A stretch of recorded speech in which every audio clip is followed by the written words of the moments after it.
Welcome to Ayurveda learning classes. तो दोस्तों आज अपन बात करने वाले हैं रचना शायरी के साथ 8वें टॉपिक के बारे में, जिसका नाम है धातु बेस्ड शायरी।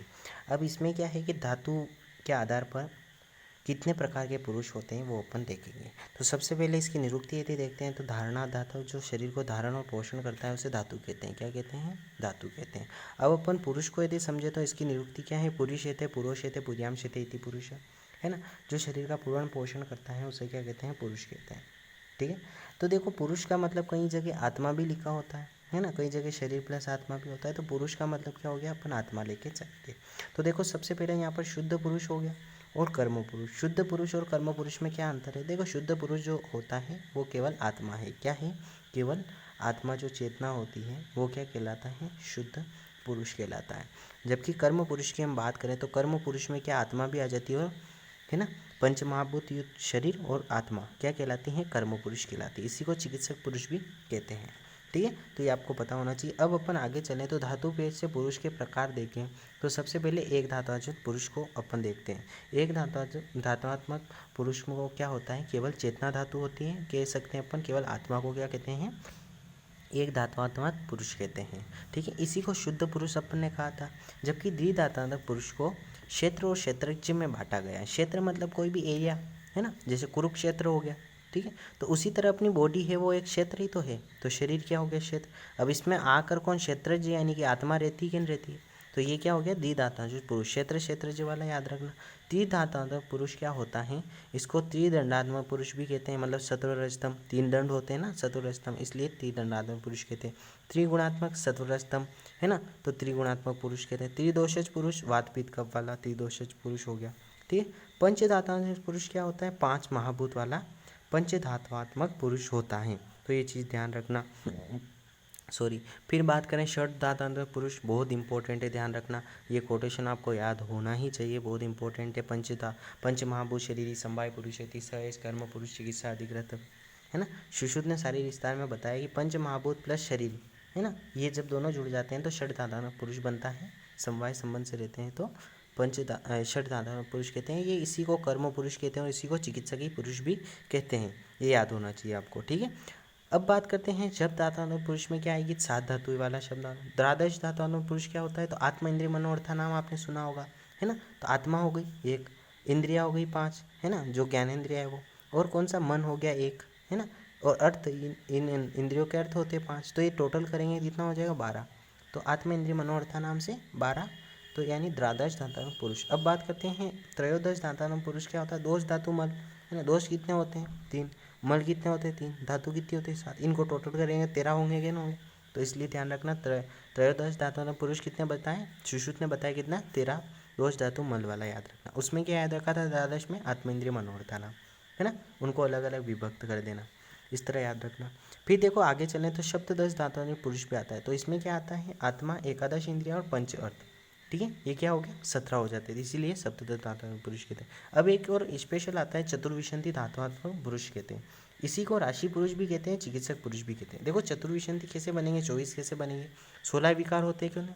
कौन कौन से होते हैं? 11 इंद्रिया हो गई, है ना, 5 कर्मेंद्रिया, 5 ज्ञानेंद्रिया और एक क्या होता है? विज्ञात्मक मन। टोटल कितने हो गए? 11। अब पंच महाभूत ले लो तो ये क्या हो जाते हैं? 16 विकार हो जाते हैं। और 8 प्रकृति होती है ना, अव्यक्त महत अहंकार पंचतन मात्रा, 8 प्रकृति हो गई। ये दोनों को टोटल करेंगे 16 और 8 को 24 होंगे कि नहीं होंगे?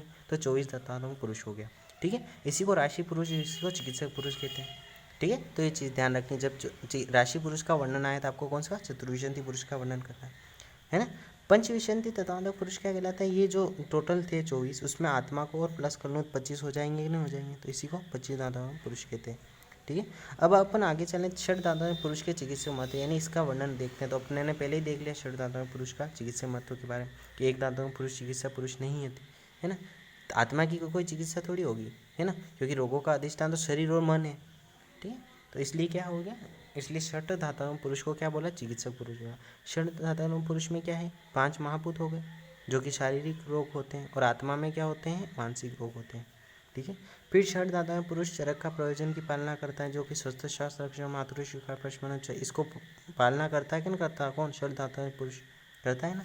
तो इसलिए ये भी लिख सकते हैं अपन चिकित्सक। और बात करें अपन तो षट धात्वात्मक पुरुष को कर्म पुरुष, चिकित्सक पुरुष और अधिकरण पुरुष भी कहते हैं, और इसी को राशि पुरुष भी कह देते हैं। चतुर्विंशति पुरुष को राशि पुरुष कहते हैं। तो आप ध्यान रखना, राशि पुरुष इसको नहीं, इसको सिर्फ कर्म पुरुष और चिकित्सक पुरुष कहना, लेकिन चतुर्विंशति पुरुष जहाँ पर राशि पुरुष भी कहते हैं, चाहे राशि पुरुष का वर्णन आ जाए तो आप चतुर्विंशति पुरुष का वर्णन कर देना। और जो कर्म पुरुष के 16 गुण होते हैं ना, जो आपको मैंने बताए थे इससे पहले वाली क्लास में, ठीक है, शरीर के 16 गुण और चरक ने कितने 22 बता रखे, तो वो वाले गुण किस में आ जाएंगे, इस चतुर्विंशति पुरुष या षड्धातु पुरुष में आ जाएंगे, है ना। अब देखो यहाँ पर एक और टॉपिक आता है कि दोष और इनमें संबंध बताना होता है, तो ये टॉपिक भी इंपॉर्टेंट है। तो देखो मैं आपको सबसे पहले वात पित्त कफ और महाभूतों में यदि रिलेशन बताऊँ तो याद होना चाहिए, वात है तो क्या हल्की होती है, तो वायु आकाश महाभूत होगा, पित्त होगा तो अग्नि महाभूत होगा, कफ होगा तो जल पृथ्वी महाभूत होगा। तो देखो आपको ऐसे याद रखना है, अपन पढ़ते हैं ना आकाश वायु अग्नि जल पृथ्वी, ऐसे लिख देना, आकाश वायु यानी 2 ऊपर 2 नीचे और 1 बीच में, ठीक है। और पित्त है गर्म है तो अग्नि होगी सही, वात है तो वायु होगी सही, कफ है तो जल होगा ही सही, ठीक है। तो इस तरह आपको याद रखना है, वैसे नॉर्मली याद हो जाता है। फिर मल और अपन महाभूत में देखें तो मूत्र में जल होगा ही सही और अग्नि महाभूत भी होगा। पुरुष है यानी मल है यानी कि स्टूल है तो पृथ्वी महाभूत होगा, श्वेत पसीना है तो जल महाभूत होगा, ठीक है। इस तरह आपको याद रखना है। और बात करें तो आकाश वायु अग्नि जल पृथ्वी और सत्व रज तम में रिलेशन देखें तो आकाश है, तो आकाश में क्या, आकाश भगवान जो भगवान होते हैं सारे आकाश में होते हैं, है ना। तो आकाश में क्या हो गया, भगवान की प्रवृत्ति भी सत्व होती है, ठीक है। अब बात करते हैं अपन वायु की, दरवाजा है ना। अब बात करते हैं अपन वायु की, तो देखो वायु क्या है, तो रज होती है, जैसे कि अपन इंद्र होता है वो वायु ही तो है, तो इंद्र में कौन सी प्रवृत्ति, रज प्रवृत्ति होती है। और अग्नि की देखें तो अग्नि सत्व रज होती है, सीता माता थी उसमें सत्व, जो कि मैंने पदार्थ विज्ञान में आपको अच्छे से बताया। तो ये वहाँ सवाल वाला ही कॉन्सेप्ट है, अग्नि सीता माता से रिलेशन करके बताया था, है ना। रज यानी गुस्सेल भी थी वो, और सब भगवान तो थी सही। जल कृष्ण भगवान वाला कॉन्सेप्ट करके बताया था कि भगवान कूदे थे किसमें, उसमें शेषनाग वाले पानी में, तो शेषनाग तो तम प्रवृत्ति वाला था और सत्व वाले भगवान थे। पृथ्वी पर सभी तम वाले रहते हैं, इस तरह आप याद रख लेना, लॉन्ग टाइम तक याद रह जाएगा। शुक्र की बात करें तो शुक्र में जल महाभूत होगा, आतुर में अग्नि महाभूत होगी, क्योंकि खून है ब्लड है तो उसमें अग्नि महाभूत होगा, स्तन्य में क्या होगा, जल होगा, ठीक है।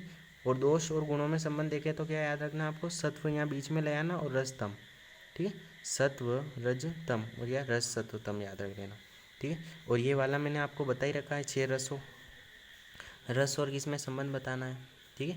तो आपको कुछ नहीं करना, डायरेक्ट ऐसे आकाश वायु अग्नि जल पृथ्वी लिख देना है, पीछे से नंबरिंग दे देनी है, पहले 2 को मिलाना है, फिर इसको इससे मिलाना है, फिर इसको इससे मिलाना है, फिर इसको इससे मिलाना है, फिर इसको इससे मिलाना है, जिस प्रकार से मैंने यहाँ पर अच्छे से बता रखा है ना।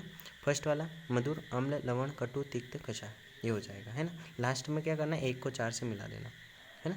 फिर बात करते हैं रस रक्त मांस में अस्थि में जल शुक्र, रस में जल होगा ही सही, रक्त में अग्नि होगी सही, मांस में पृथ्वी होगी सही, मेद में जल होगा ही सही, अस्थि में पृथ्वी होगी सही, और मज्जा में जल होगा, शुक्र में जल होगा, ठीक है। तो इस तरह अपने क्या महाभूत वाला कुछ रिलेशन था, तो वो भी आपको देखना था, बाकी मैंने अच्छे से सारा कुछ डिस्कस कर लिया आपको, है ना। तो आपको एक वीडियो कैसा लगा कमेंट करके ज़रूर बताना, थैंक यू।